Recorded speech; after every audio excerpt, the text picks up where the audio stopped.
com uma engrenagem diferente e parece que vai sair alguma coisa aí, né? Vão montar alguma coisa, né?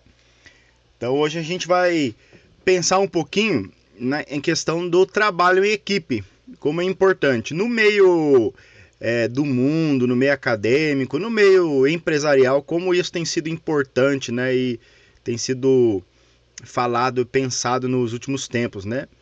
Mas a gente pensando na liderança cristã, que ela, uma liderança cristã eficaz, ela reconhece o poder desse trabalho em equipe, né? Ela sabe como é importante, né, haver a colaboração de cada um dos integrantes da equipe, né? Cada um fazendo o seu papel de forma diferente, né? E aí hoje nós temos alguns desafios. Mas é interessante que você reconhecer esse trabalho em equipe, né? Como o poder que esse trabalho de equipe tem, e também você aprender a cultivar, né, essa cultura colaborativa. Então, para a gente alcançar, realizar grandes visões, grandes projetos, aquilo que o Senhor tem posto no seu coração, né? Como isso é importante, tá bom? E aí, dentro dessa visão de equipe, primeira coisa que a gente tem 3 objetivos hoje, tá bom? Queria que você e eu, primeiramente, a gente pudesse compreender o poder e o propósito desse trabalho em equipe, né? Como é bom, quanto bom qual é o poder do trabalho em equipe, né? Quão necessário é isso no meio cristão, na igreja, grupo de jovens, grupo de adolescente, em casa, em família, no trabalho, aonde quer que seja, precisamos aprender a compreender, precisa isso entrar em nossa mente. Mas também é preciso a gente avaliar.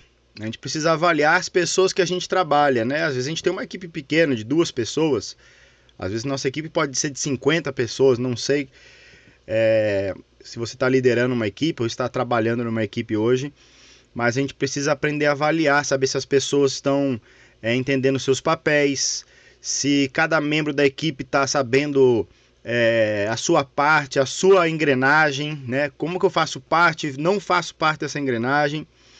É preciso a gente avaliar o quanto a nossa equipe, né, a nossa família, equipe, quem quer que seja, como que eles estão aplicando também, principalmente, os princípios bíblicos, né? E além disso, nós precisamos aprender a implementar. Então, você compreende o quanto é importante, né? Hoje é nosso objetivo, compreender a importância do trabalho em equipe. Além disso, você precisa avaliar como está a sua equipe, né? O que eu posso melhorar, o que eu não... aonde podemos melhorar, quem pode melhorar. E por fim, você pensar em medidas, né, que a gente pode praticar, promover, melhorar o trabalho em equipe, tá bom? Então esse é nosso desafio nesse encontro nosso hoje, compreender, avaliar e implementar, tá bom? Então eu gostaria que todos nós saíssemos daqui com esses 3 alvos, né, em mente, tá bom? Então, a gente precisa entender um pouco que o trabalho em equipe ele é tão importante. Mas por quê, né? Ele é bíblico? Não é bíblico? Esse trabalho em equipe em família, na igreja, aonde quer que esteja. E aí pensar também, será que existem alguns problemas na igreja, né? Será que a falta de trabalho em equipe acaba atrapalhando o funcionamento, o objetivo, né, do que você tem, né, do que você está fazendo? Então é isso que a gente vai tentar conversar um pouquinho hoje sobre esse trabalho em equipe. Mas antes disso, eu já esperei mais algumas pessoas chegarem, e eu queria saber se alguém conseguiu fazer o nosso desafio da semana passada, que era em Provérbios, né? Se você conseguiu achar, poderia ser extra Provérbios, mas também poderia ficar exclusivo em Provérbios. Eu acabei esquecendo de escrever no grupo, mas se alguém fez, eu gostaria de ouvir. Alguém aqui fez versículos que falam sobre a importância do relacionamento, os desafios do relacionamento. Alguém conseguiu fazer? Eu fiz, Rafa. Joia, você pode compartilhar com a gente 1 ou 2, Elisângela? Sim, eu fiz aqui, coloquei vários, né? Mas eu vou destacando aqui bem rápido aqui, Joia. né? Lá em Provérbios 17, 22, né? Que fala do coração alegre, que serve de bom remédio, mas o espírito abatido virá secar, né? Ele diz que sugere que a atitude positiva e alegre contribui para o bem-estar do relacionamento, né, da vida da pessoa, né? E também, eu coloquei também aqui, Provérbios 22, 24,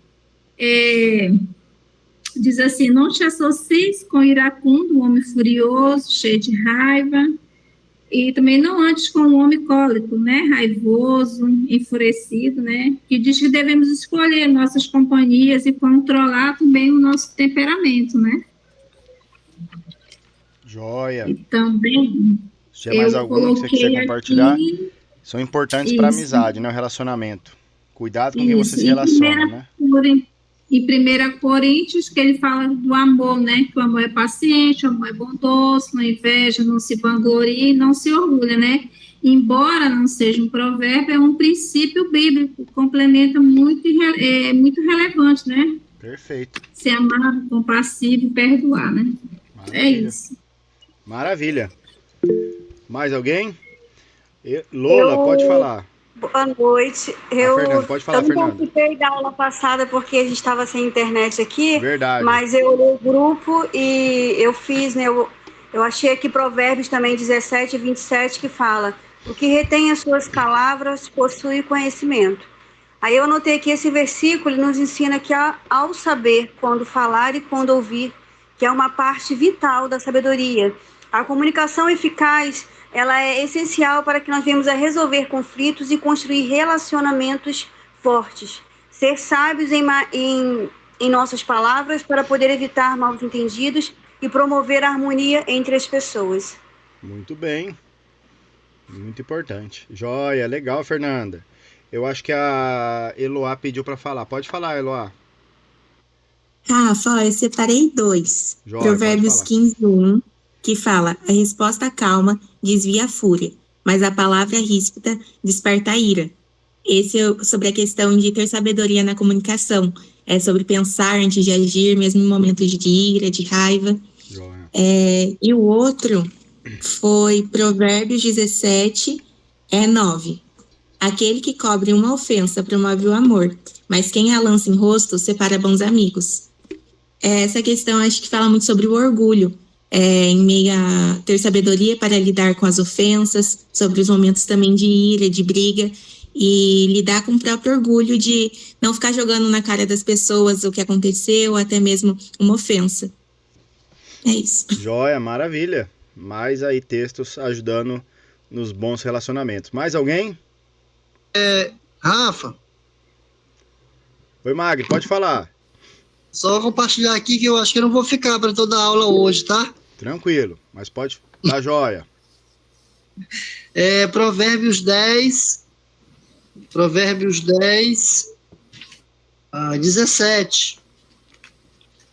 Ele diz assim: o caminho para a vida é de quem guarda o ensino, mas o que abandona a repreensão anda errado. Então, no relacionamento, né, um coração que está disposto a aprender.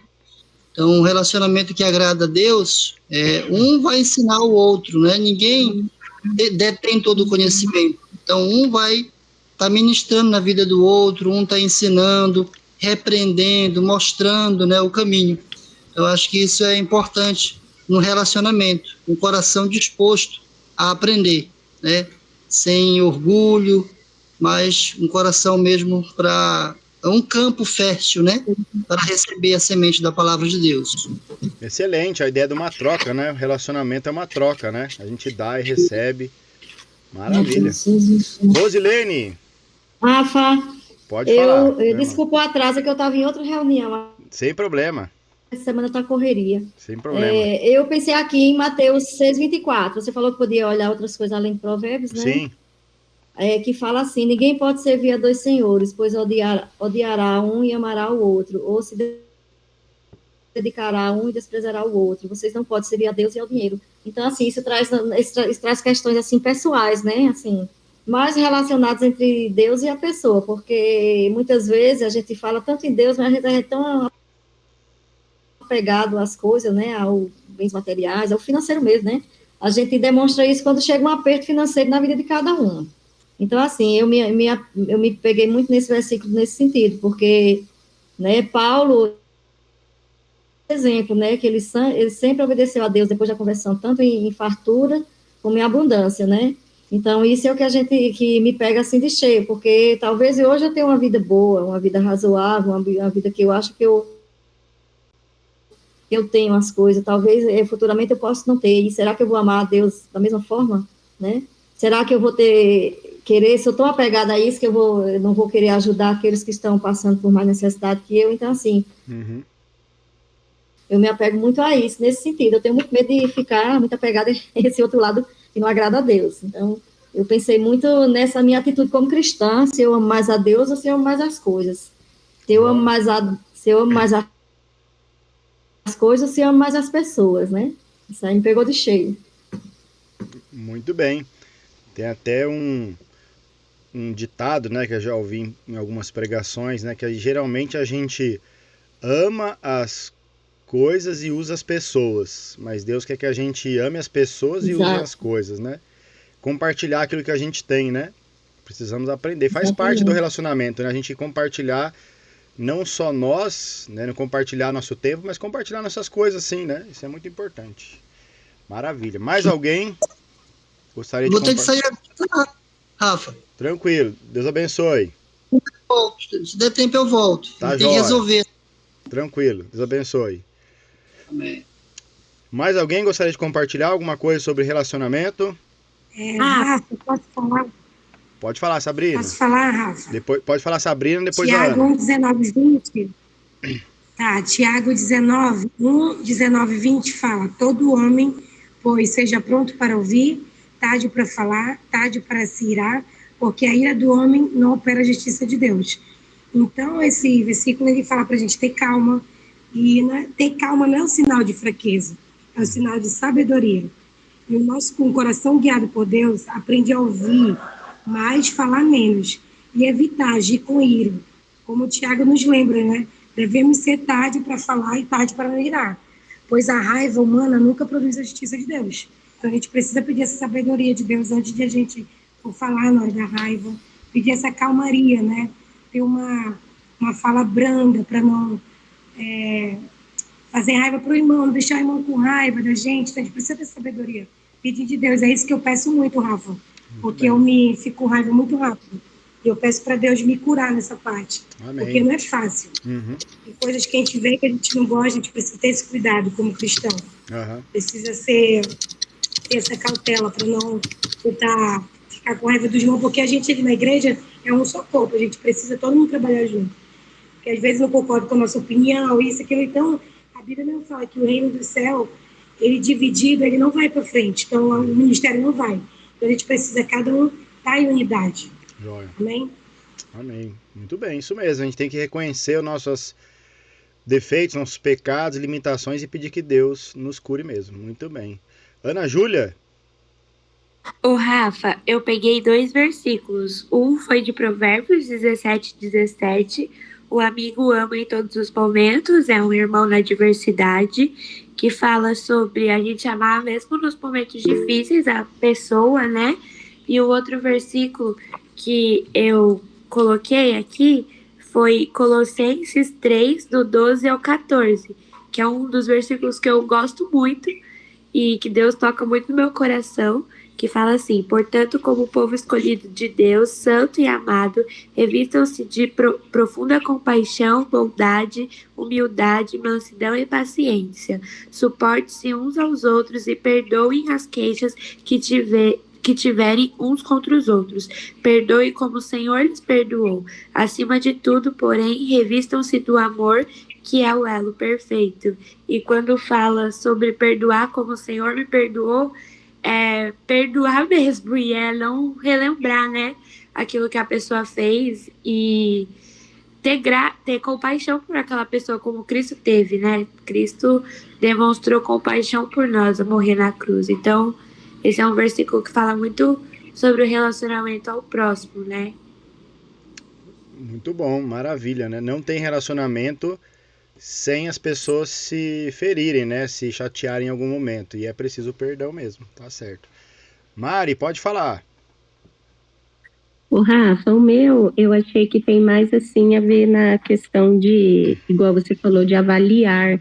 Uhum, Acho que tem mais no ensino mesmo, relacionamento entre a pessoa que ensina e a pessoa que está aprendendo. uhum, Que é lá em Provérbios 9, que fala assim: quem corrige o zombador traz sobre si o insulto. Quem repreende o ímpio mancha o próprio nome. Não repreenda o zombador, caso contrário, ele o odiará. Repreenda o sábio, ele o amará. Instrua o homem sábio, e ele será ainda mais sábio. Ensine o homem justo, e ele aumentará o seu saber. Eu pensei que tem a ver assim com a disposição das pessoas em manter esse relacionamento mesmo e em aprender com a nossa vida ou o que a gente tem para passar para eles, como testemunho, talvez, ou de ensino mesmo. Um discipulado, por exemplo, tem pessoas que não querem, que não. Então a gente precisa avaliar dentro da nossa intenção, que às vezes é uma intenção boa, mas a pessoa não quer, e isso vai trazer, não vai ser bom para a gente naquele momento, talvez não seja o momento para ela, e talvez ela não é para ser mesmo, sabe? Eu entendi mais ou menos assim. joia. Maravilha, né? Faz parte do relacionamento essa. Você saber ouvir também, né? Você ser trabalhado e trabalhar na vida do outro, né? Isso é muito importante. Maravilha. Muito bem, mais alguém? Não, né? Acho que todos levantaram a mão aí quando. Vamos lá então. Continuando o nosso. Tem tudo a ver, né? A lição de hoje fala sobre trabalho em equipe, que tem a ver com relacionamento. Mas agora é olhando mais para a questão de função. Não?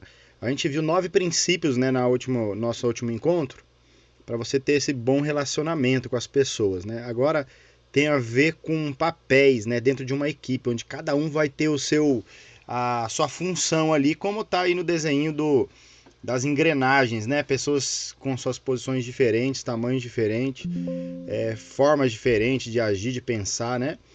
Então, vamos falar um pouquinho sobre o trabalho em equipe ser tão importante, tá bom?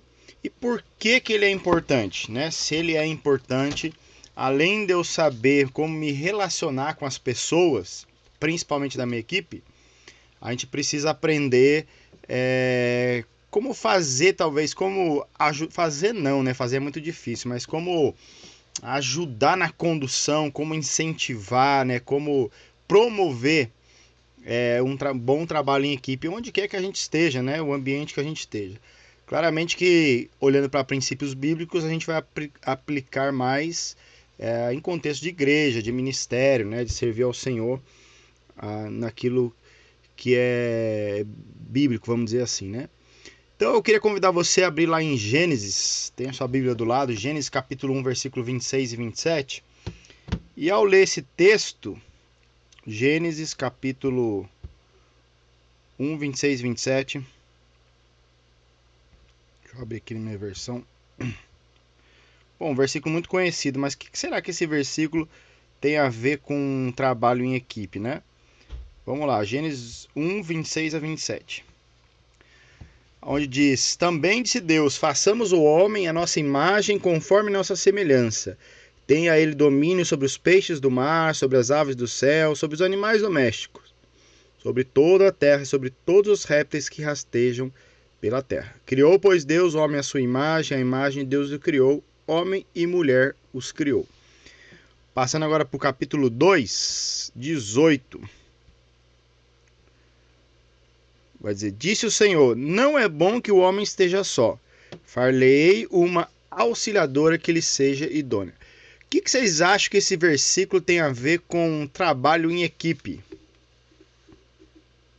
São duas coisas um pouco diferentes, né? Mas a primeira é a criação do homem e a segunda em particular, a criação da mulher. Primeiro é a criação do homem e da mulher, né? Da humanidade.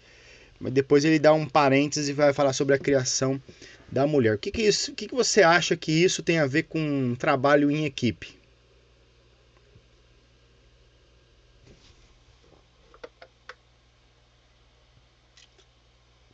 Eu acho que tem a ver, Rafa, com o fato do homem estar só, e aí Deus falou que não era bom que o homem estivesse só, né? Que ele ia prover uma ajudadora, uma auxiliadora para ele, e aí passou a ser uma equipe de dupla.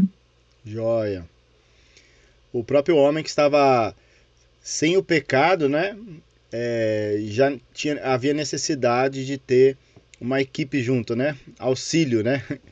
Pessoas trabalhando junto com ele. Muito bem.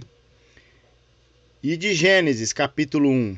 Interessante que mostra ali em Gênesis capítulo 1, alguém percebeu alguma coisa? O trabalho em equipe, Rafa, do façamos. Ali a gente vê que é a Trindade trabalhando na criação, né? Isso, Deus Pai, Filho e Espírito Santo trabalhando, modelando pra gente a forma do trabalho em equipe, né? A união, o objetivo, né? Então, não por causa da carência, mas Deus realmente revelando pra gente, mostrando, né? Então, você vai ver desde o começo da palavra de Deus, vários textos, coisas que vão mostrar o trabalho em equipe, a necessidade, né? Por que é importante, é um grande desafio, né? Mas mesmo antes do pecado, o homem já precisava, né, trabalhar em equipe precisava da sua ajudadora, né? Mostrando a importância do trabalho em equipe, né? Sozinho não fazia bem, né? Então, isso continua na nossa vida, né? No trabalho, sociedade, igreja, né? Pulando agora o próximo livro, Êxodo capítulo 4.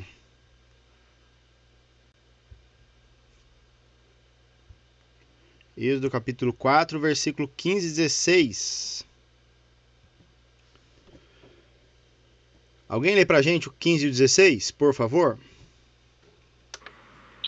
Você falará com ele e lhe dirá o que ele deve dizer. Eu estarei com vocês quando falarem, e lhes direi o que fazer. Assim como Deus fala ao profeta, você falará a seu irmão, e ele será o seu porta-voz diante do povo. Deus vai chamar Moisés, mas não vai deixar ele sozinho, né? Você vê que Moisés ele tem uma limitação, certo? Ele tem uma limitação. Deus poderia usar ele? Poderia. Ele vai até dizer, né? Quem fez a boca, né? Quem fez... Mas de alguma forma Deus vai deixar Moisés com uma carência na qual o irmão dele vai completar, vai auxiliá-lo, né? Deus vai falar com Moisés, mas ele vai... Moisés vai falar com o irmão, para o irmão falar com o faraó, né? Capítulo 7 agora, pulando uns capítulos para frente. Êxodo capítulo 7, versículo 1 e 2. Alguém poderia ler para a gente, por favor?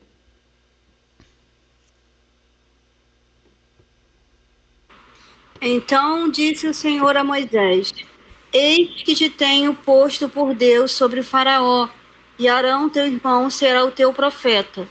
Tu falarás tudo o que eu te mandar, e Arão teu irmão falará a Faraó que deixe ir os filhos de Israel de sua terra. Deus não manda Moisés sozinho, né? Usa ali Arão como um porta-voz, né? Então é interessante que Deus... interessante ver a limitação, né? Moisés, um grande homem, um líder fenomenal, tido pelos judeus como um dos maiores líderes do povo de Israel, mesmo assim não trabalhou sozinho, né? Êxodo 18, 17 vai dizer, quando chega o sogro de Moisés, né, e vê que Moisés está atendendo muita gente, ele vai dizer: o que você está fazendo? Isso não é bom, né? Ele vai dar uma bronca numa hora que Moisés está pegando tudo para ele, né? O princípio de Jetro ali que a gente usa, né, falando sobre questão de liderança, né? A questão de dividir as tarefas, né? Então, Moisés, você é doido, né? Não, o que você está fazendo? Isso não é bom, né? Então, treina uma equipe, ajudem a te ajudar, né? Pode falar, Mari. Ô Rafa, uma coisa que eu observo na vida de Moisés, que foi um dos maiores líderes assim que a Bíblia traz pra gente, é que ele não tinha uma das maiores características que um líder precisa ter, que é a oratória, né? A comunicação. E Deus usa ele na limitação dele e coloca Arão na vida dele para trabalhar junto com ele. Já é um princípio, talvez, da humildade dele, algo que Deus tenta trabalhar ali, porque é uma falha para um líder não ter uma boa comunicação, né? Aos nossos olhos, assim. Uhum. Porque é um dos princípios mais exigidos, né? Você é líder, então a gente já entende que a pessoa se comunica bem, que ela vai delegar bem, que ela vai... E ele falha, entre aspas, nisso, né? Mas Deus transforma o mal em bem e usa ele como um líder que foi uma bênção para o povo dele, né? Perfeito, Mari, que interessante, é isso mesmo. Olha, né, Rafa, aos nossos olhos... Sim, pode falar, Sabrina. Rafa, eu estava vendo também que Deus, ele reafirma, né, sua autoridade sobre a vida de Moisés e Arão.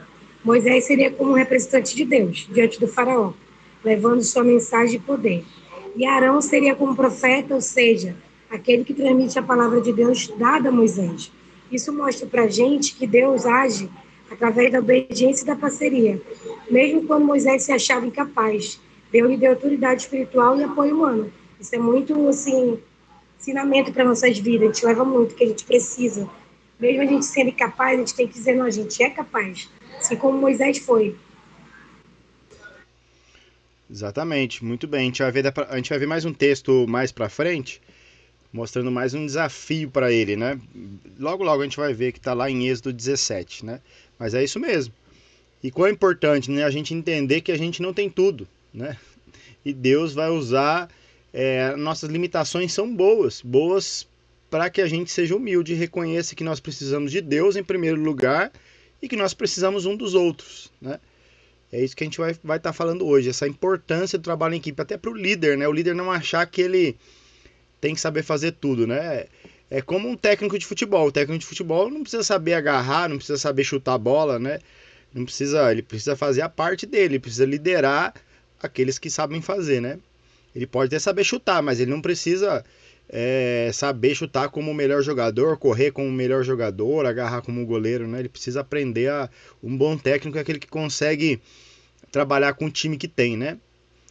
Então a gente tem muitos textos, claramente que hoje a gente não vai poder falar de todos os textos do Antigo Testamento, que a gente já ficaria dias aqui, né? Mostrando mais todo o Antigo Testamento, mostrando essa questão do trabalho em equipe, né? Até o próprio desenho que você está vendo aí do Neemias na construção do muro, né? Neemias é um texto fenomenal falando sobre a questão do trabalho em equipe, né? Não só o Antigo Testamento, mas o Novo Testamento também tem algumas coisas, né? Por exemplo, vamos lá correr para Marcos, capítulo 3. Marcos, capítulo 3, versículo 13 a 15. Quem puder ler para a gente, por favor.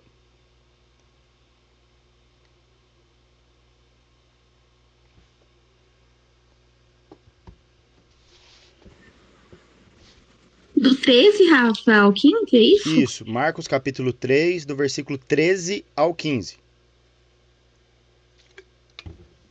Jesus subiu um monte, chamou os que ele quis, e eles foram para perto dele. Então escolheu 12 homens para ficarem com ele e serem enviados para anunciar o evangelho. A esses 12 ele chamou de apóstolos. Eles receberam autoridade para expulsar demônios. Isso, olha só, né? Quem mostrou trabalho em equipe? Um homem perfeito, né? Não um homem com todas as habilidades ou qualidades que teríamos hoje na vista, até como a Mari falou, né? Como um líder. Muitas pessoas não teriam Jesus como seu líder, né? Claramente que Jesus ensinava como autoridade e tal, mas talvez não usava roupa de líder, não tinha pompa de um líder, não tinha o poder governamental de um líder, né? Não tinha porque não queria, né? E ele vai chamar 12 homens que são os que começaram a propagar o cristianismo que chegou até nós hoje, né? Jesus quis trabalhar com uma equipe, mesmo ele sendo filho de Deus, né? Olha que interessante, ele chamou 12 ali e teve momentos que teve mais pessoas, né? Marcos capítulo 6, versículo 7. Marcos 6, 7. Pode ler? Pode ler, por favor. Chamando os 12 para junto de si, enviou-os de 2 em 2 e deu-lhes autoridade sobre espíritos imundos. Isso, e Lucas 10, 1 vai falar do 70 lá, né, que mandou. Sempre mandava as pessoas de irem de 2 em 2. Até isso mostrando o trabalho em equipe, né? Equipe, às vezes, é equipe de 2, né? Dupla. Mas, assim como Adão e Eva, né? Um completou o outro. Jesus sabia que o trabalho, estar sozinho seria mais complicado, né? Então era necessário ir de 2 em 2. Isso tem um princípio por trás, né? Um poder ajudar o outro. E a gente vai ver mais algumas coisas pra frente, tá bom? Mas a mesma coisa, você vai ver todo o Novo Testamento, Paulo e Silas, e tantos outros ali, Pedro andando com João, né? E Pedro, Tiago e João no barquinho. Aí sempre você vai ver a equipe, né? A equipe servindo juntos. Claro, às vezes aparece Josué em Jericó, né? Josué poderia destruir sozinho, poderia, mas Deus vai fazer o trabalho da equipe ali, né? Então sempre a palavra do Senhor nos mostrando que esse conjunto de pessoas, né, a necessidade do trabalho de dependemos uns dos outros, né? E assim, o trabalho em equipe ele é tão importante, né? Primeiramente a gente sabe que ele é bíblico, então a gente tem esse padrão para seguir, que é um padrão bíblico de trabalharmos juntos para realizar tarefas, objetivos em comum, para alcançarmos alvos, fica mais fácil para diversas coisas. Agora, por que o trabalho em equipe ele é tão importante, né? O ponto 2. A Bíblia, além de enfatizar isso, né, desde Adão e Eva e tal, mas a gente vê algumas outras questões. A primeira coisa é que trabalhar em equipe nos permite realizar o que não podemos fazer sozinho. Você é esse tipo de pessoa, né, que quer jogar a bola, correr e cabecear, né, quer fazer tudo, ter controle, ser o faz tudo, né?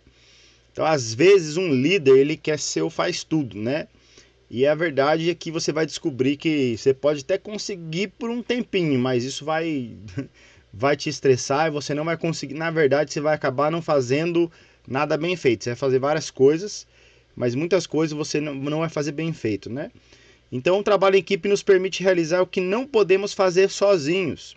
Então, pense aí onde você trabalha, onde você serve, e coisas que você não pode fazer sozinho. Você pode até tentar, mas vai cansar, vai ficar mal feito, vai faltar alguma coisa, né?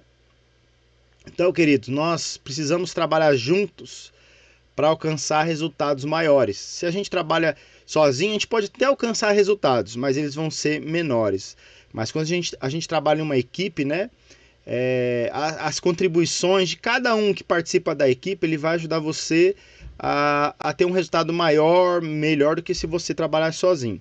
Um exemplo, eu queria convidar você a abrir lá em Êxodo, voltar para Êxodo, na verdade, agora sim, Êxodo capítulo 17, e ver claramente que ali foi um acontecimento bem diferenciado, mas eu queria que você olhasse para esse texto, você me ajudasse a fazer aplicações para o nosso dia a dia hoje, tá bom? Então vamos ler esse texto aí, Êxodo 17, e o versículo 10 só aí tá bom, talvez você vai lembrar do contexto, né? Então numa das lutas ali, olha só, Êxodo 17:10 diz assim: Fez Josué como Moisés lhe dissera e pelejou contra Ameleque. Moisés, porém, Arão e Hur subiram ao cimo do monte. Versículo 11. Quando Moisés levantava a mão, Israel prevalecia. Quando, porém, ele abaixava a mão, prevalecia Ameleque. Ora, as mãos de Moisés eram pesadas, por isso tomaram uma pedra e puseram por baixo dele, e ele nela se assentou. Arão e Hur sustentavam-lhe as mãos, um de um lado e o outro do outro. Assim lhe ficaram as mãos firmes até o pôr do sol. E Josué desbaratou a Ameleque e ao seu povo a fio da espada. Vocês lembram dessa história? Josué está guerreando, né? Enquanto Moisés ficava com a mão levantada, o povo de Deus vencia. Moisés cansava a mão, o povo perdia. E aí tem dois ali que ajudam, né? Arão e Ur, né? Não sei se é Ur, é Hur. E aí Moisés senta e eles ficam segurando a mão de Moisés. Qual é o princípio atrás dessa história que você pode aplicar hoje? Me ajude aí a pensar em situações no seu dia a dia, no seu ministério, que essa lição nos ensina. Quem poderia falar alguma coisa?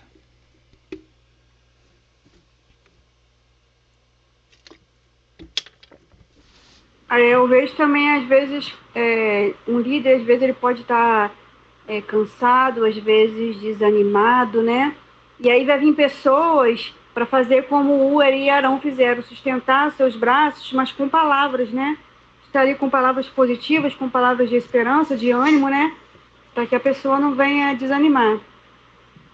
Joia! Muito bem, Fernanda. É isso mesmo, né? Às vezes a gente não vai segurar o braço de uma forma física, né? Mas às vezes é palavras. Que mais? Muito bem. Que mais?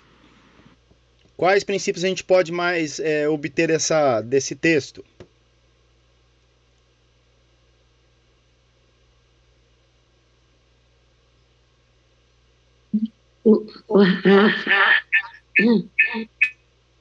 Pode falar, Mari. Ô, Rafa. Ai, peraí que a Lula vai.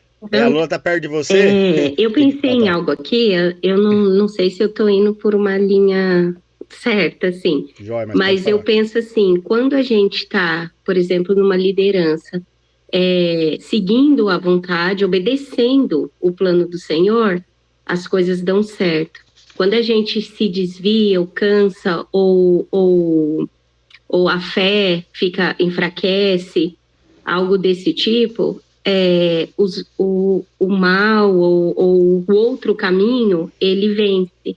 Então, a gente tem que sempre estar procurando andar no propósito para que Deus nos chamou, e quando isso acontecer, aceitar ajuda, né? Por entender que não é sozinho que a gente vai conseguir. Eu lembro de um exemplo do pastor Antônio Júnior lá, que ele teve um problema no ministério dele, e ele aceitou essa correção, e ele está como um crente comum, seguindo é difícil a gente falar da vida pessoal de um pastor, né, mas assim, pelo que a gente vê, né, ele está aceitando esse momento dele, e está descansando, e está aceitando disciplina, então eu acredito que quando você está num caminho e começa a não seguir a vontade de Deus, ou a obediência mesmo, eu acho que o outro lado vence,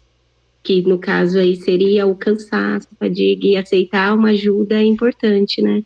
Joia, muito bom. Interessante a palavra que você falou, cansaço, né? Cansa, né? Moisés. Você já ficou, a gente chama, um desafio que chama desafio, eu acho que é da águia, não sei se é águia dourada, que é você ficar com os braços assim, né? Esticado e não poder abaixar, né? Você já ficou com o braço assim? Você vai ficando 30 segundos, depois dá um minuto, começa a arder. Eu não sei quanto tempo você aguentaria, mas eu acho que ninguém aguenta mais de meia hora ou 10 minutos, acho que já começa a queimar os braços, a não ser que você treine bastante, né? Então você tem ali, exatamente, um líder cansado, né? Moisés, cada um tá fazendo o seu papel, né? Então Moisés, ele tá intercedendo pelo povo, e ele tá cansado, né? Josué tá lutando a batalha lá embaixo, né? Moisés não tinha como estar lá embaixo lutando, Arão e Ur não teriam também como estar lá embaixo lutando, nem estavam intercedendo naquele momento, né? Então você vê que Moisés está cansado e sozinho ele não pode fazer isso, ele não aguentaria. Quando ele abaixava a mão, o povo perdia, né? Tinha um princípio por trás ali, né? Então, vou usar o exemplo do Paulo Júnior, né? Eu vou falar porque ele mesmo falou isso, né? Que por muito tempo ele não aceitou, ele chegou onde ele chegou, porque ele não aceitou ajuda, né? Ele não aceitou, no começo foi ao contrário, né? As pessoas falavam com ele e ele não estava ouvindo. Ele foi na força do ódio, vamos dizer assim, né? Na forma, no coração certo, né? no alvo, como a Mari falou, no plano certo, né? Coisa certa, dessa forma que ele estava certo em querer a briga pela santidade com as pessoas, né? Tal. Só que a forma que ele fazia estava errada, né? Ele reconheceu isso, né? Publicamente. E aí as pessoas vieram exortá-lo, ele não aceitou no começo e chegou onde ele chegou, e agora sim, né? Agora ele tá chegou, estourou, né? Daí agora ele tá sendo tratado, né? Ele tá descansando e tudo mais. Mas é exatamente isso, né? Talvez não aceitou alguém segurando os braços dele. Falou, eu vou sozinho, né? E precisamos, né? Todo pastor precisa da sua liderança, precisa do grupo que vai exortar, a gente precisa, né? Você precisa também. A gente não pode querer ser o super-homem, né? E assim vai, né? Tá certo. Então, querido, esses são os princípios que estão por aí, né? Olhando essa história do Êxodo, pulou já aqui. Interessante que tem um provérbio africano que diz: quando as teias da aranha se juntam, elas podem amarrar um leão. Então, uma aranha sozinha, né? Você já passou, né? Já uma vassoura na teia de aranha, né? Uma vez eu fui num acampamento que tinha muita aranha no gramado. Você ia passando e ia te prendendo de tanta teia, né? E é uma hora que ficava... Imagina muitas aranhas, né? Muita teia, né? Pode segurar um leão. Então é isso. Cada um fazendo a sua teia.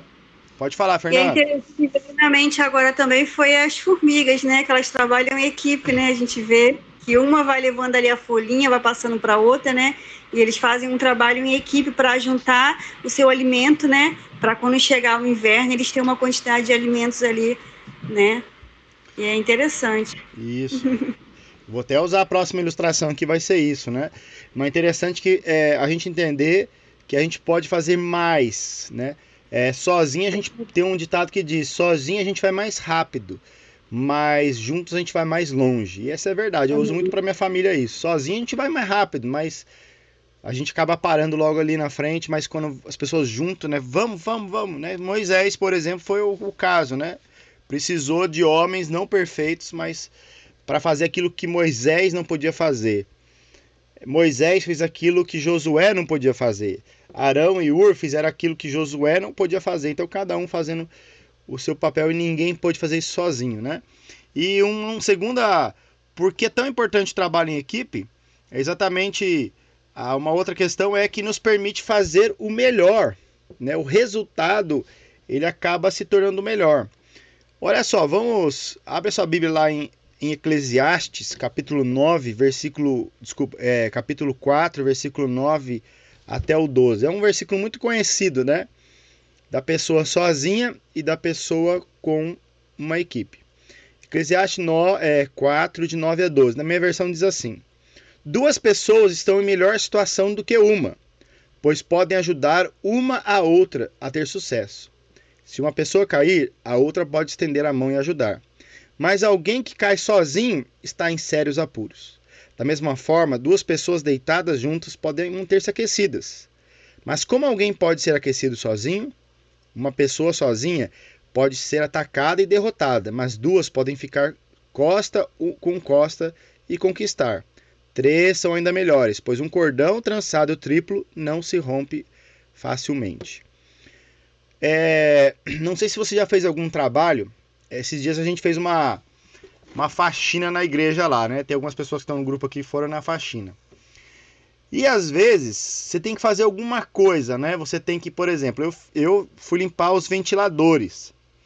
Então eu tinha que abrir cada ventilador, tirar a grade do ventilador, limpar as pás, botar de volta, botar a grade de novo. E aí teve 2 pessoas que vieram ajudar, depois 3 pessoas. Então eu pensei assim, se eu tivesse sozinho, talvez eu ia demorar umas 4, 5 horas para limpar aqueles ventiladores, né? Vamos supor que eram em 3, né? Então eu sozinho talvez demoraria 3 horas. Mas em 3 pessoas nós limpamos em menos de 1 hora. Porque até quem já pintou que sabe disso, né? Se você vai pintar, tem uma pessoa fazendo um rodapé e você pinta, é muito mais rápido que se você fizer o rodapé e você pintar. Então, na verdade, quando 2 se juntam para fazer um trabalho, às vezes pode demorar menos que a metade do tempo.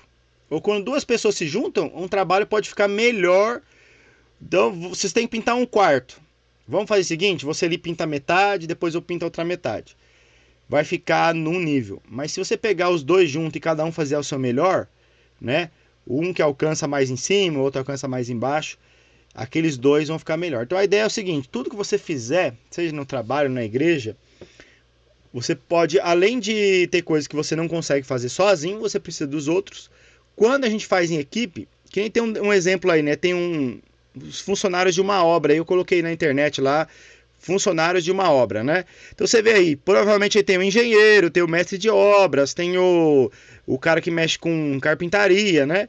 Então cada um ali, se juntar, fica muito melhor do que se só um desses fizesse, né? Então é exatamente isso, né? Eclesiastes vai dar essa ideia. Dois tem muito mais, a sua recompensa é muito maior, né? E um pode ajudar o outro quando o outro cair e não está sozinho. 1 Pedro também, 4:10, vai nos lembrar que nós somos diferentes uns dos outros, nós temos dons diferentes. Então é exatamente nessa função diferente que nós nos completamos. A gente pode promover o reino de Deus nessas nossas diferenças, sem comparação, né? A gente tem que aprender a não ser egoísta com nossos dons, porque todo mundo tem dons, mas ninguém tem todos os dons. Então, como Deus não permitiu ninguém ficar com todos os dons, o ponto A, não podemos fazer tudo sozinho. E o ponto B é, como temos pessoas com dons e talentos diferentes, podemos fazer melhor. E agora, eu não manjo muito de futebol americano, mas eu achei bem legal essa ilustração, que no futebol americano existe as posições, né? O time de ataque, o time de defesa e o time de especiais. São 53 jogadores, mas só tem 11 em campo, eles ficam trocando, né? E dentro do ataque e da defesa tem nomes diferentes, né? Aí quarterback, uni, não sei nem a função de cada um. Mas eu sei que dependendo da jogada, você vai trocando as pessoas para você poder fazer o ataque e a defesa, né? Então tem jogadores que são mais fortes para defender, jogadores que são mais rápidos para correr com a bola, jogadores que conseguem chutar melhor. Então cada um, né, é o kicker ali que chuta, né? Interessante que cada um tem um perfil do corpo diferente, é mais gordo, mais baixo, mais alto, mas é necessário cada um deles para que o time de futebol americano seja muito mais visível isso do que no futebol brasileiro, né? No nosso futebol, né? Eu acho bem interessante isso aí. E no time de Deus é a mesma coisa. A gente tem pessoas diferentes e às vezes vão agir em tempos e formas diferentes, mas o objetivo é o mesmo, né? Além disso, né, do ponto A e ponto B, nós temos aí, agora entra, Fernanda, as formiguinhas aí, né? Porque também fortalece a unidade. Quando nós trabalhamos juntos, não só nós conseguimos fazer aquilo que nós não fazemos sozinho, o resultado sai melhor, mas também fortalecemos a unidade. Então, quando a gente trabalha em equipe, nós fortalecemos o corpo, fortalecemos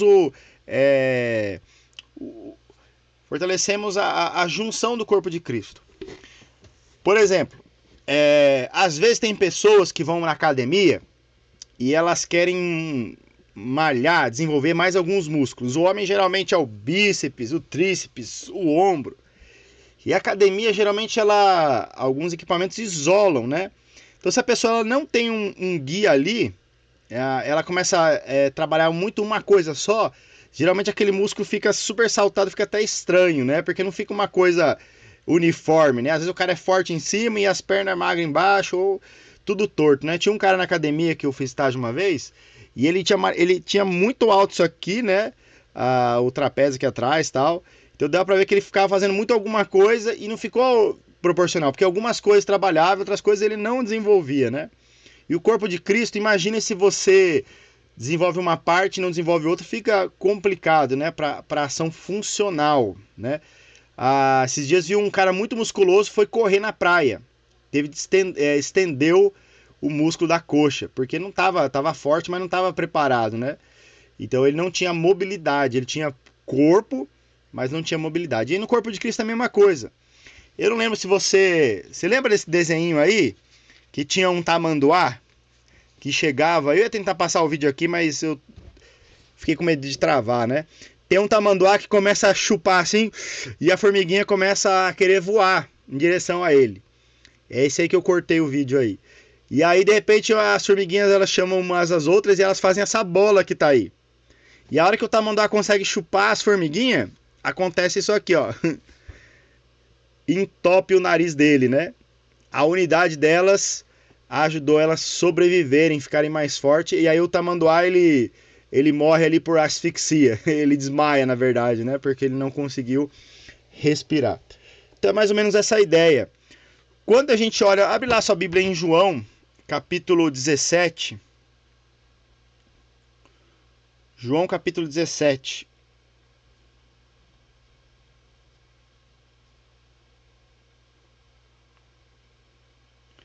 A oração de Jesus. Alguém pode ler pra gente? João 17, o versículo 21.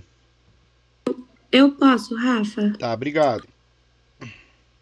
Para que todos sejam um, Pai, como tu estás em mim e eu em ti, que eles também estejam em nós, para que o mundo creia que tu me enviaste. Vocês entenderam esse texto? Que precioso que é?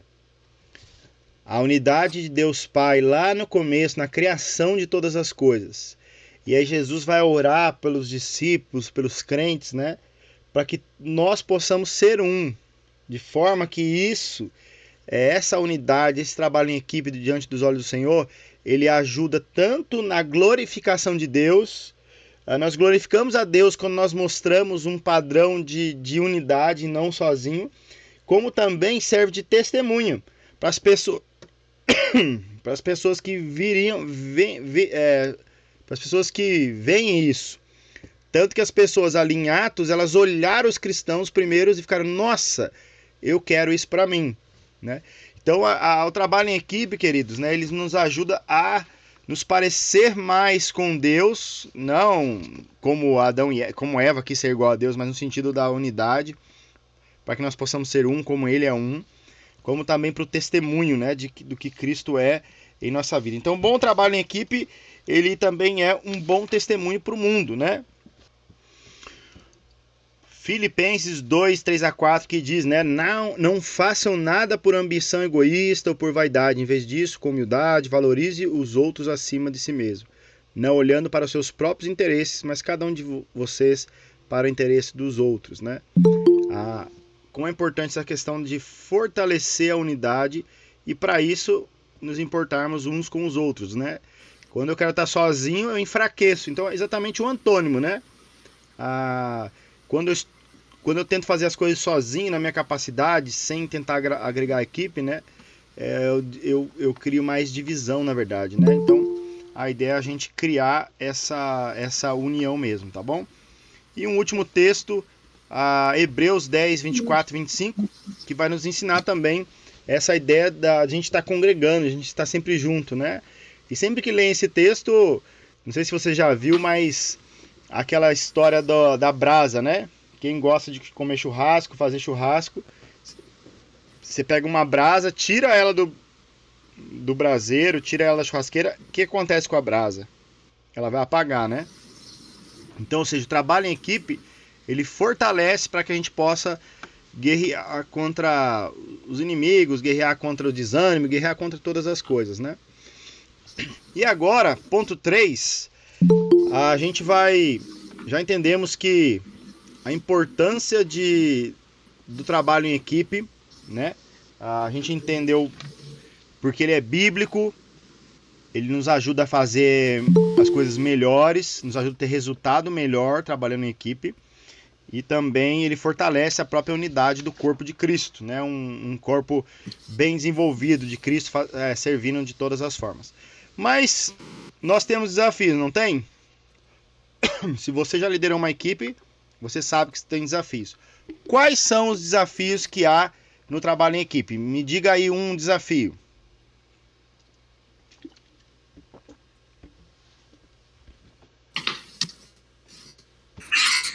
Acho que pensamentos diferentes, né? Às vezes.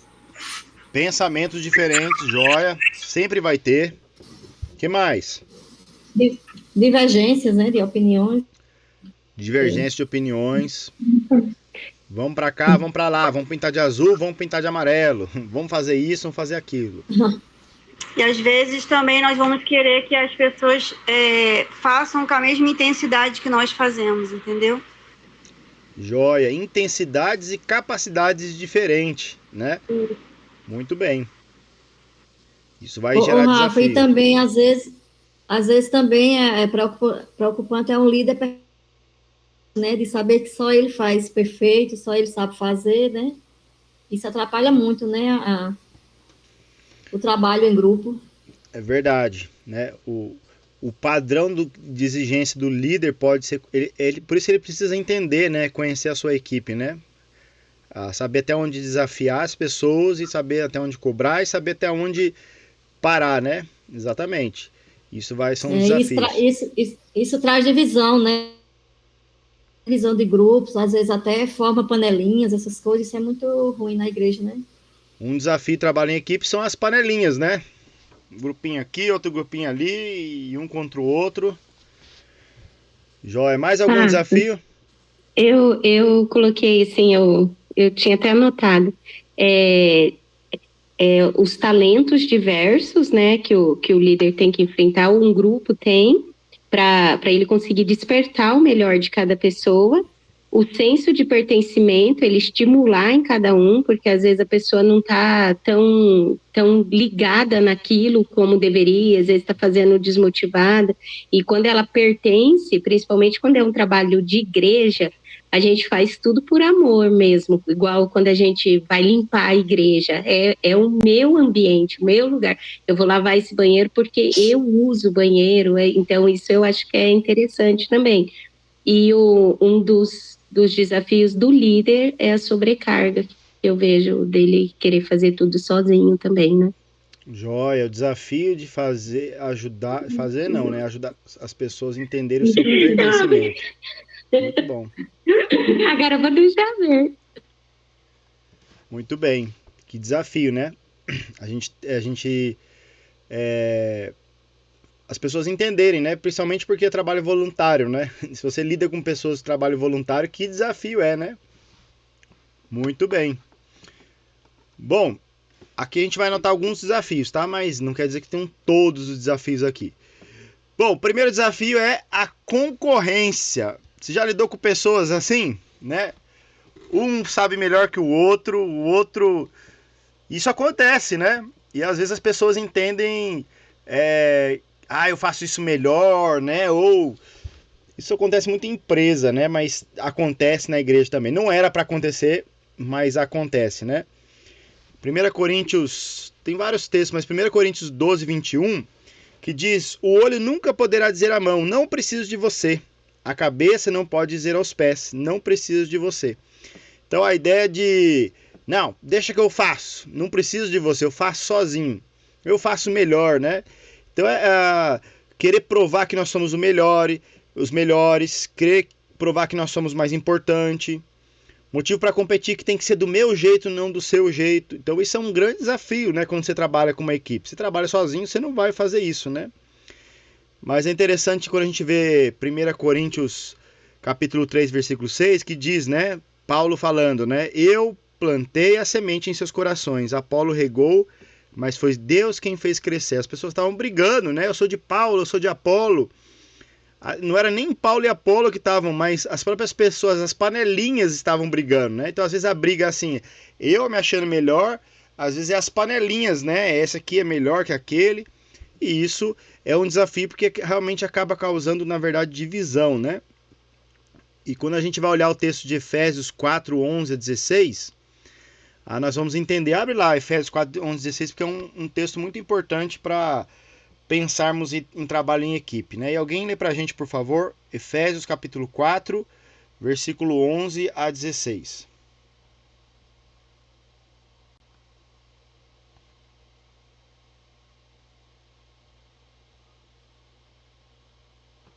E ele designou alguns para apóstolos, outros para evangelistas e outros para pastores e mestres, com o fim de preparar os santos para a obra do ministério, para que o corpo de Cristo seja edificado, até que todos alcancemos a unidade da fé e do conhecimento do Filho de Deus, e cheguemos à maturidade, atingindo a medida da plenitude de Cristo. O propósito é que não sejamos mais como crianças, levados de um lado para o outro pelas ondas, nem jogados para cá e para lá por todo vento de doutrina, e pela astúcia e esperteza de homens que induzem ao erro. Antes, seguindo a verdade em amor, crescemos em tudo naquele que é a cabeça, Cristo.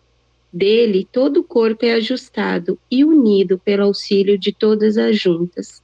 Cresce e edifica-se a si mesmo em amor, na medida em que cada parte realiza sua função. Totalmente, né? O versículo 16 aí você vai ver totalmente contra a questão de concorrência, né? Porque ele vai falar que nós somos como que um corpo bem ajustado, né? Consolidado pelo auxílio de toda a junta, né? Grudado, não é concorrência, né? É apoiando, um servindo ao outro, né? Assim como meu ombro ajuda meu braço, que ajuda meu cotovelo, que ajuda meu antebraço, que ajuda minha mão, meus dedos. Posso pensar que foi o meu dedo que pegou meu camelinho aqui, ó. Mas na verdade minha mão nunca conseguiria alcançar, né? Se o meu braço não se esticasse, né? E aí a concorrência é dizer assim, a mão vai falar, eu sou mais importante que o ombro, né? E o ombro vai dizer, eu sou mais importante que o cotovelo. Na verdade, nenhum é mais importante, porque para que um faça a obra de Deus e alcance e consiga realizar a tarefa que tem, foi preciso do outro. Por exemplo, vamos pensar que numa igreja, uma pessoa limpa os bancos e uma pessoa prega. Talvez se alguém chegasse e o banco estivesse todo sujo e a pessoa sentasse naquele banco, né, de repente sujou ali a calça, a pessoa ficar incomodada. Pode estar lá alguém pregando muito bem, mas aquela pessoa está incomodada por causa da sujeira ou alguma coisa que aconteceu, ela não vai prestar atenção em nada da pregação. Ela vai ficar pensando só, sujei minha calça, e agora? Eu vou ter que levantar, como é que vai ser, né? Então, coisas pequenas, mas a gente pensar nisso, né? Que não pode ter essa concorrência. Esse é um desafio, queridos, a gente tentar mostrar para os irmãos que nós somos um auxílio, né? O versículo 16, que nós cooperamos, cada um com a sua parte, e que nós juntos crescemos, né? Nós nos edificamos uns aos outros. Então, essa é uma luta, mas é preciso em todo grupo que a gente tiver, você lutar contra essa ideia de concorrência, né? Pode dizer que a mão é mais importante que o pé. Quem não tem um pé sabe a dificuldade que é, quem não tem uma mão sabe a dificuldade que é, né? Outro desafio, além da concorrência, é pessoas que se veem muito alto ou pessoas que se veem muito baixa, né? Então pessoas que... A gente já falou um pouco sobre isso, né? Mas a 1 Coríntios capítulo 12, 15, ele vai mostrar isso. Quer ver? Vamos lá. Deixa em 1 Coríntios 12 que a gente vai olhar alguns versículos lá, tá bom? Acho que é um dos últimos textos que a gente vai abrir. 1 Coríntios capítulo 12. O versículo 15, ele diz assim: se disser o pé, porque não sou mão, não sou do corpo, nem por isso deixa de ser do corpo. Então o pé está achando que ele é menos, né?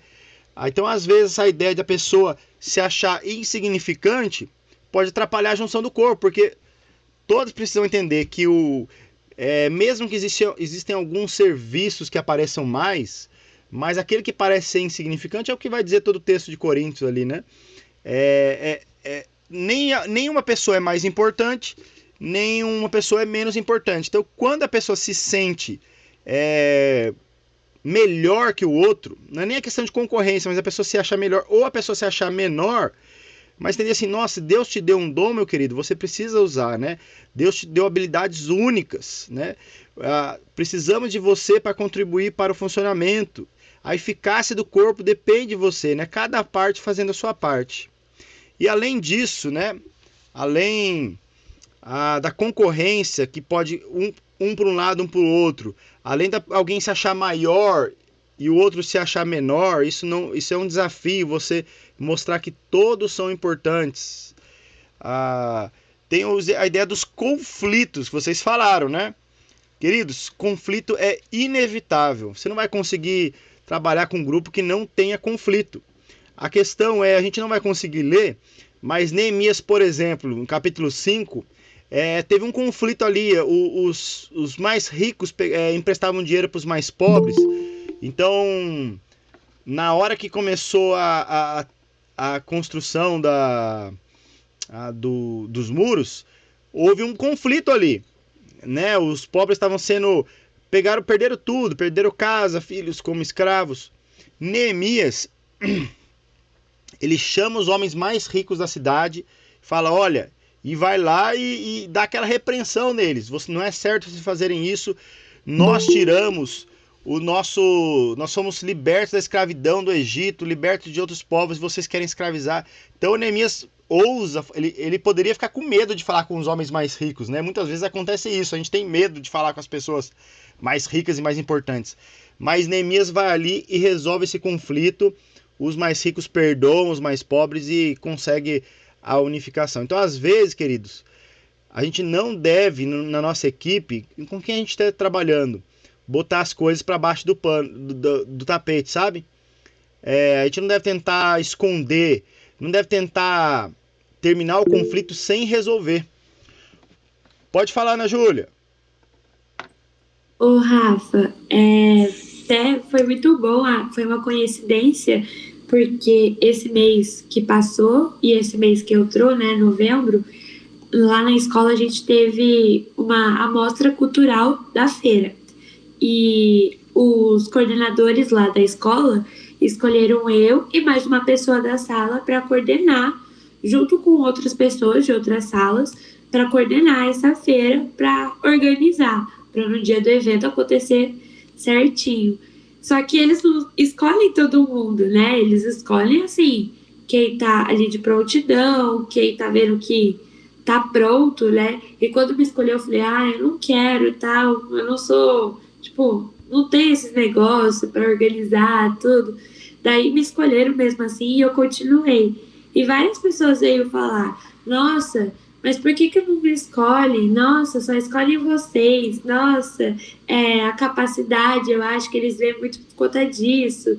E eu fiquei pensando, deu tudo certo, graças a Deus. Foi sexta-feira que aconteceu, deu muito certo. Mas, assim, se não tivesse outras pessoas, eu sou horrível em desenho. Então, assim, se fosse deixar comigo a parte de desenho, a parte de arte, essas coisas, não teria dado certo. Eu fiquei em outra parte.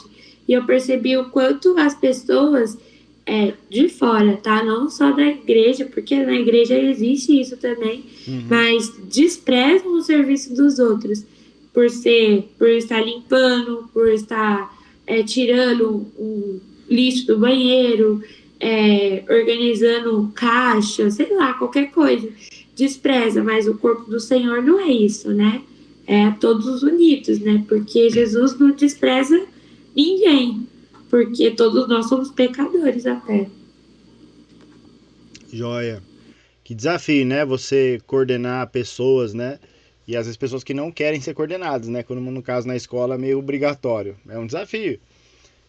E você vai encontrar conflitos, pessoas que não concordam com a sua liderança, pessoas que não concordam com os outros, né? Pessoas que ficaram chateadas porque alguém fez de um jeito diferente, pessoas que você começou uma coisa e de repente a pessoa mandou mudar aquilo de posição. Eu lembro que uma vez no seminário, a gente tinha um grupo que tinha ensaiado louvor em cima do palco. E aí o pessoal do teatro queria usar o palco. Nossa, foi uma luta só para definir se o pessoal do louvor ia descer do palco para que o pessoal pudesse fazer o teatro em cima do palco. Foi uma briga lá de conflito, né? E aí teve que pegar todo mundo, chamar e conversar, né? Então Neemias tem que fazer isso. Jesus também, quando tem dois discípulos ali achando, Senhor, coloca eu no seu lugar, na sua direita, na sua esquerda. Jesus, ele pega todos e chama eles, né? Em Mateus 20, 24, você vai ver isso, né? Jesus chama todos eles. Jesus vai resolver o conflito que estavam ali, porque eles ficaram chateados, porque Tiago e João queriam se sentar à direita de Jesus. Jesus, ele vai resolver o conflito. Houve diferenças. Jesus chama eles e fala, né? Sabeis que os governadores dos povos, ele vai começar e vai ensinar. Então, nós que estamos na liderança, você que está numa liderança, seja qual for, a gente precisa aprender que os conflitos são oportunidades de a gente trabalhar o coração das pessoas. Se houve conflito, houve diferenças.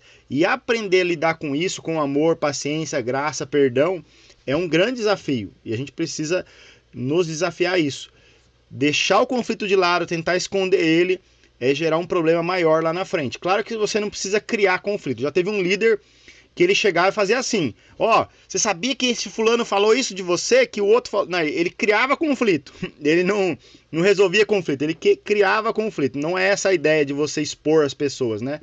Mas a questão aconteceu, há uma briga ali, alguma coisa, né, entre a equipe, às vezes entre uma pessoa da equipe. Qual é importante é chamar e resolver isso, né? Mateus 18 é um ótimo manual de resolução de conflito. Claro que a gente não vai conseguir falar dele, você pode ler depois com mais calma. Mas Mateus 18 ele vem mostrando vários aspectos do conflito e terminando na questão do perdão, né? Então é bem interessante de chamar, conversar, repreender, ir com outra pessoa. Então Mateus 18 é um exemplo a ser seguido, é um padrão de Deus ali para resolver conflitos claramente num contexto cristão, né? A 2 Timóteo 2:24 também, a gente vai aprender a questão de resolver conflitos, né? Focar no problema, não nas pessoas, não é atacar as pessoas, né? A gente precisa aprender quando vai resolver um conflito, cuidado para não falar, mas fulana, você é assim, né? Você é essa, não. Fulano, você tentar não atacar a pessoa, mas atacar o problema, né? Alguém poderia ler pra gente 2 Timóteo 2:24?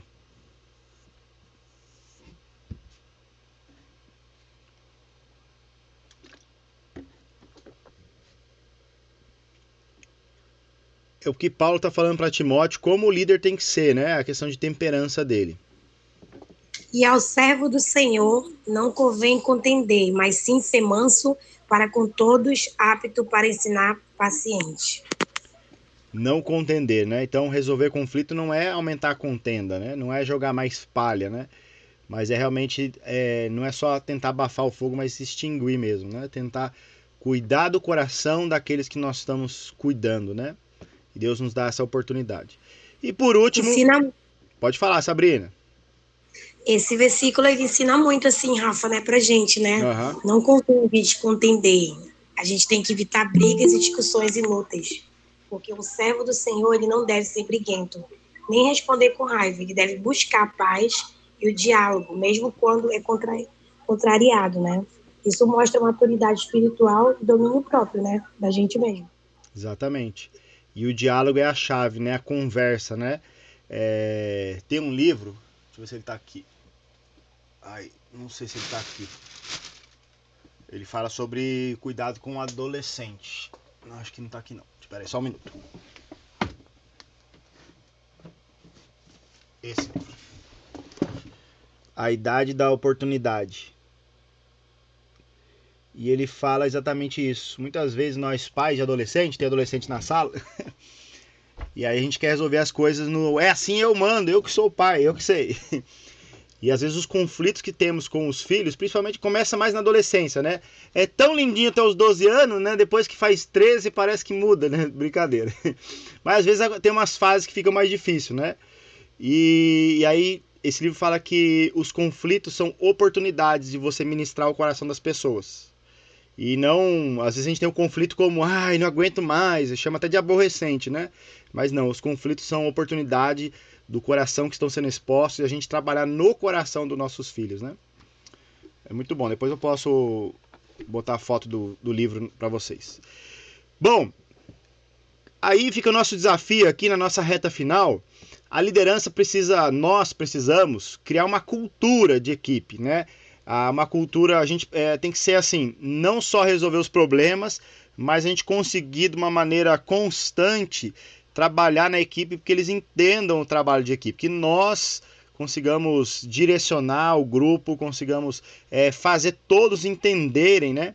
E a primeira coisa aí é a confiança, ela é construída entre os membros da equipe. Então, questão quando a gente fala de confiança, a gente entende é a questão de transparência. O líder precisa ser confiável, ele precisa ser transparente, ele precisa mostrar o caminho, ele precisa dar o exemplo, né? Ele precisa ser honesto, precisa cumprir as suas palavras. As pessoas precisam acreditar em você e acreditar uma nas outras. Você lembra? Já fez aquele salto da fé, né? Que você se joga para trás e a pessoa tem que te segurar, né? Tentei fazer com a Elisa, minha filha, esses dias, ela não conseguiu, ela ficou com medo.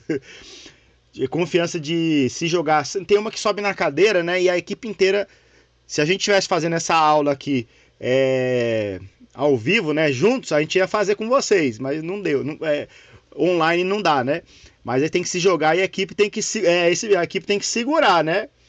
Então a ideia de confiança e um confiar no outro, isso é muito importante, de haver essa transparência. Isso começa com o líder. Se o líder for meio fechadão, não querer mostrar que não é transparente, não cumpre suas promessas, ele geralmente não vai na frente, ele não toma iniciativa, não é muito transparente, isso vai atrapalhar a equipe. Então o líder tem que ser o exemplo em primeiro lugar, né? E se ele for algum líder que quiser ser aquele comandante, né, que tem o controle, ele pode acabar ou ser fechadão, no sentido as pessoas não entenderem muito, né, o que ele está falando é verdade ou não é, será que ele vai estar com a gente mesmo? As pessoas não confiarem nele, é isso, né? Então ele tem que promover confiança e inspirar, né? Inclusive isso, ao dar oportunidade para as pessoas, né, a capacitar a sua equipe. Eu não tenho problema de vocês conseguirem fazer o que eu faço, né? Vocês mostrarem a criatividade de vocês, o líder valorizar a ideia, não é só as minhas ideias, de passar para a equipe o que está acontecendo, né? A questão de respeitar, apreço. O próprio Senhor Jesus diz, né? Jesus passa para a gente, né? Os planos da salvação, porque ele nos considera como amigos, né? Então é exatamente isso, né? O líder que é muito fechado no sentido de tem medo, de esconde as coisas, isso aí já quebra a própria questão da equipe, né? Então a ideia de construir confiança, passar confiança e construir confiança com os outros, né? Uma outra questão de cultura é a questão da comunicação clara e boa. Isso é um grande desafio, né? Você falar uma coisa e as pessoas entenderem aonde você quer chegar. Então essa comunicação, as pessoas compreenderem as funções dela, então você tem que entender, tem pessoas diferentes na minha equipe e eu preciso tentar passar qual é a função sua com a forma de ouvir daquela pessoa, né? Então eu preciso conhecer e explicar com atenção. Para alguns vai ser mais fácil, para alguns vai ser mais difícil. Eu preciso valorizar cada pessoa, eu preciso comunicar a visão, aonde a gente quer chegar, como a gente quer chegar, como cada um de vocês pode contribuir. Olha, nós queremos fazer essa peça de teatro. Vou dar um exemplo aqui, uma peça de teatro ou um musical. E fulano, eu gostaria que você ajudasse na ornamentação. Você vai fazer isso. Vai ser muito bom se você conseguir fazer algo bom, porque as pessoas que vão cantar vão estar entrando por ali. Então assim, cada pessoa entender o seu papel é muito importante, né? Entender qual é o papel dela no quadro geral, né? Então, é o líder que mostra o quadro. Gente, o quadro é esse, tá vendo? Você vai fazer parte daqui, você faz parte dali. E como é importante você, tá vendo? Você ajuda, né? No sistema, na engrenagem, você é muito importante, né? Então, é isso, a questão da comunicação clara e mostrando para as pessoas aonde a gente quer chegar, mostrando a ideia de que a nossa equipe, ela precisa ter tempos de conversa, de feedback, o famoso feedback, né? Isso é importante, porque uma falta de comunicação, ela pode prejudicar, ela pode ferir sentimentos. Você é arrogante com uma pessoa, você é exigente com outra, né? Ou a pessoa achar que ela não... E quando a gente fala em comunicação, não é só você falar, mas é você também saber ouvir, né? Então é importante as pessoas... Você já teve um chefe que não te ouve? Como é ruim isso? Né? Você já teve um chefe que você vai querer dar uma super ideia sensacional e ele e não te ouviu. Você perdeu a comunicação, né? E então a comunicação boa é tanto de quem vai quanto de quem volta, né? Além, uma forma de criar cultura de trabalho em equipe é saber que cada membro entende o seu papel e faz a sua parte, né? E ele entendeu o seguinte: cada um precisa fazer com excelência. Então, sim, eu posso cobrar dos meus liderados que ele faça com excelência. Eu não posso cobrar que ele faça igual eu, que ele faça igual o ciclano. Mas, às vezes, ele pode estar fazendo mal feito ou fazendo de qualquer jeito. Então, como é importante o líder passar para que cada um faça seu trabalho com excelência, né? Faça a melhor forma. Se você fizer a sua melhor forma e o outro fizer, nós juntos vamos conseguir chegar a um resultado melhor, né? Então, cada membro precisa entender o seu papel e fazer a sua parte da melhor forma possível. Cada membro valoriza o papel do outro. Você vê as pessoas da sua equipe parabenizando o outro quando faz uma coisa, às vezes a gente quer ser reconhecido, mas como é importante a gente entender que cada membro precisa valorizar, incentivar, ajudar, apoiar uns aos outros. Não é só o líder que precisa fazer isso. Você, como líder, precisa incentivar, ajudar, cobrar que os seus liderados eles também valorizem uns aos outros, né? Isso ajuda a gente a não ter uma opinião muito elevada de nós mesmos. Quando a gente começa a olhar para os outros e fala, nossa, que legal, que você fez muito bem feito isso, né? A sua parte me ajudou muito, né? Isso aí a gente não precisa buscar show para nós, mas precisamos honrar nossos irmãos. E por último, uma forma de criar uma cultura de trabalho é reservar um tempo para comemorar as vitórias. Gente, às vezes no meio cristão a gente sabe que Deus ele honra, né? A gente tem que buscar a glória de Deus, não tem que buscar a recompensa. Mas como é importante nós com a nossa equipe tirar um tempo, não precisa ter uma festa, né? Não precisa gastar dinheiro. Mas como é importante a gente comemorar, a gente orar agradecendo, né? Cada vitória, cada vez que a gente terminar algo, uma tarefa, um desafio, a gente ter esse tempo de, juntos em time, comemorar nossas vitórias, né? Agradecer um ao outro e honrar o Senhor, né? 1 Coríntios 12, 26 vai dizer, se uma parte sofre, todas as partes sofrem com ela. Se uma parte é honrada, todas as partes se alegram com isso. A ideia é da gente se alegrar uns com os outros e com as vitórias uns dos outros. Tá bom? É isso, querido. Esse é o nosso desafio de trabalhar em equipe. Tá bom? Chegamos ao nosso tempo, conseguimos acabar. Só para a gente terminar, eu gostaria que quem quisesse falar uma frase que ficou na sua cabeça hoje, qualquer coisa sobre trabalho em equipe, tá bom? Gostaria de cada um falasse ou escrevesse aí só uma frase e a gente já vai encerrar com a nossa foto, tá bom? A união faz a força. Joia, a união faz a força. Maravilha. Que mais? O trabalho em equipe ele é mais produtivo. Trabalho em equipe é mais produtivo. Excelente. Mais alguém? Vamos lá? Sozinho posso ir mais rápido, mas juntos podemos ir mais longe. Legal. Quem mais? Uma frase resumo. Em equipe são mais fortes. Em equipe somos mais fortes. Perfeito. Mais alguém?